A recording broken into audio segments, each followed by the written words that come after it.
Today, Germany is one of the world's richest and most powerful countries. But for nearly half a century, this country literally didn't exist as one nation. Families woke up on opposite sides of a border they never chose.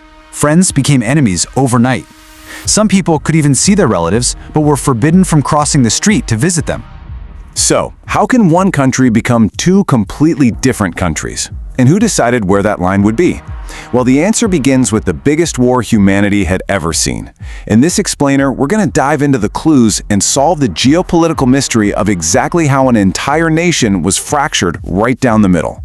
It's May 1945. Germany loses World War II, and the situation is incredibly dire. We're talking millions of people completely homeless after relentless Allied bombing campaigns razed entire historic cities to the ground. Millions more were living as refugees, the economy was totally crushed, and the government was in absolute shambles. So what happens to a country after it loses the biggest war in history? I mean, how on earth do you win the peace when everything is just reduced to rubble?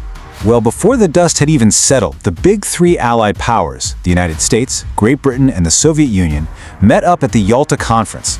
They all had this one massive shared fear, which was repeating the mistakes made after World War I, where a post-war economic collapse fueled nationalist resentment and ultimately gave rise to the Nazi Party. So they agreed on a master plan. It was built on three pillars: demilitarization, democratization, and denazification. This was supposed to be a temporary transition, just to get Germany back on its feet safely. But, to actually execute this, they needed boots on the ground. 4 victorious nations now controlled Germany, adding France to the mix. Now, they all wanted peace, but they had completely different ideas about what peace should actually look like. And instead of policing the country side by side like they were doing over in post-war Austria, they came up with a completely different and honestly highly fateful temporary solution. This new plan was hammered out at the Potsdam Conference. Basically, they laid it out like puzzle pieces on a map, dividing the country into 4 distinct occupation zones. The British took the northwest, the French the southwest, the Americans got the southeast, and the Soviets, whose army was already there, took the northeast. But here is the crucial piece of our mystery. The capital, Berlin, was also chopped into 4 pieces. But because of where it was located, the capital sat 100 miles deep inside the Soviet zone, completely surrounded by Soviet territory. At first, the Allies worked together. They tried to issue joint directives through a central authority, but trust disappeared quickly. Executing policy on the ground proved nearly impossible. Former allies became rivals. So you have to ask yourself, what happens when former allies become sudden rivals, yet they're trying to govern the exact same country? What happens is you get a total clash of realities. The Soviet forces, deeply scarred by the massive casualties they suffered during the war, wanted strict control and heavy reparations. They viewed major German landowners as Nazis, confiscating their land and forcing political parties to merge under a Moscow-controlled communist coalition. Meanwhile, the Western Allies in the other 3 zones took a totally different path. They wanted to avoid another economic collapse, so they focused heavily on economic cooperation. In fact, when the Soviets couldn't hold up their end of a food trade deal, the West flat out refused to pay any more reparations. The ideological split was happening at lightning speed. By 1946, the situation was so grim that former British Prime Minister Winston Churchill issued a really famous warning. He said, "An iron curtain has descended across the continent. The Cold War had officially begun, and any lingering hopes of a friendly, unified Allied occupation completely evaporated." The tension escalated like a ticking clock into a full-blown international crisis. It was essentially economic warfare at this point. In 1947, the US and UK merged their zones into Bizonia just to boost the economy with Marshall Plan aid. Then, in early 1948, the West bypassed the Soviets entirely and introduced a new stable currency, the Deutsche Mark. The Soviets were furious at this unilateral move and completely boycotted the Joint Council. And then, Soviet leader Joseph Stalin played his trump card. He ordered a total blockade of Berlin.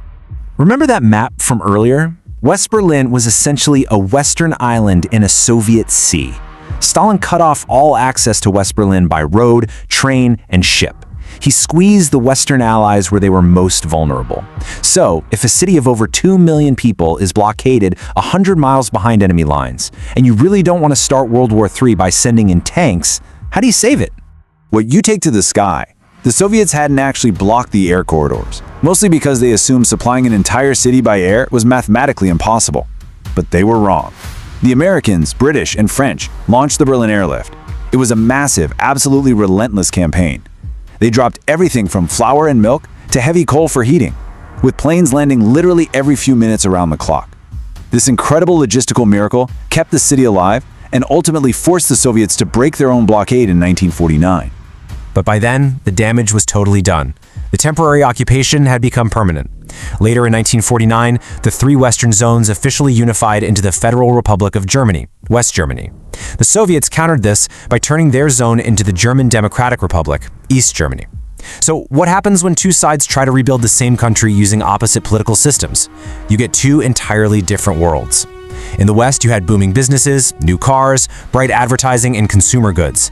In the East, you had rigid state planning, massive government control, and a daily life heavily monitored by secret police. Then something unexpected started happening. A massive brain drain. By 1952, educated professionals in East Germany like engineers, scientists, and doctors could plainly see the prosperity happening in the West, so they just started leaving. To stop this mass exodus of its brightest minds, East Germany had to heavily militarize and police its western national border. The national border was locked down tight. But what if there was an invisible loophole? What if there was one place where the border existed, but you could just slip right through it? That loophole was the city of Berlin. Because it was technically still under four-power administration, the border within the city itself wasn't nearly as tightly controlled. For 8 incredible years, you can just hop on a subway train in East Berlin, ride a few stops underground, and exit completely safely into the bustling, free territory of West Berlin. Thousands upon thousands of people exploited this everyday commute to abandon the communist regime permanently. But if people can leave by the thousands every single day, what happens to the country they're leaving behind? I mean, an economy simply collapses if its workforce decides to just take the subway to a different nation. One night, everything changed. On August 12, 1961, while the citizens of Berlin were sleeping, East German soldiers and workers quietly unspooled miles of barbed wire across the city. By sunrise, a wall had appeared. What would your life look like if one street divided your entire future? People looked out their windows to see relatives just 50 feet away, completely unreachable. In some cases, newlywed couples found themselves standing on opposite sides of a wire fence on their actual wedding day, just waving to family members they couldn't even hug. 28. That is the number of years the Berlin Wall would stand. What started as barbed wire quickly became concrete watchtowers and death strips. For almost 30 years, the wall seemed completely permanent. Then, almost by accident, decades later in 1989, a highly confusing press conference by an East German official led people to believe the border was suddenly open. Crowds gathered, overwhelmed the guards, and literally began climbing the wall, tearing it apart with hammers.